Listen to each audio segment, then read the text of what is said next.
এই দুরারোগ্য পৃথিবীতে আমার আর ঘুম ভাঙতে ইচ্ছে হয় না। মানুষ জন্মের অপরাধে ঢেকে আছে সকাল বিকাল রাত। এও কি জীবন? হাত ধুন আর ঘরে থাকুন। ঘরটাকে একটা ছায়া কবরের মতো লাগছে।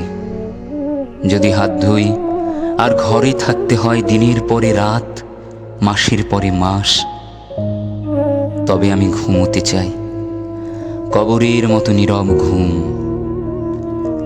আমি তো জন্মেছিলাম মানুষের আদলে পাখি হয়ে, শুধু উড়তে পারার কোনো ডানা নেই আমার।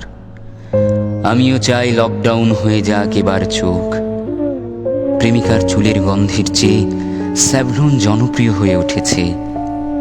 নদী নয়, সমুদ্র নয়, হাসপাতাল আর হাহাকার হয়ে উঠেছে আমাদের জীবন। আমাদের শিশুগুলো হই হই করে স্কুলে যায় না কতদিন। কতদিন তারা খেলার মাঠ দেখে না, কতদিন তারা আইসক্রিম খায় না ফুটপাতে দাঁড়িয়ে। জানালায় তাকিয়ে আমি হিংসায় মরে যাই। কতগুলো পাখি দেয়ালে ঝুলন্ত ইলেকট্রিক তারে নাচছে, গান গাইছে, চুমু খাচ্ছে ঠোঁটে ঠোঁটে, আবার উড়ে যাচ্ছে মেঘে মেঘে মেঘে মেঘে।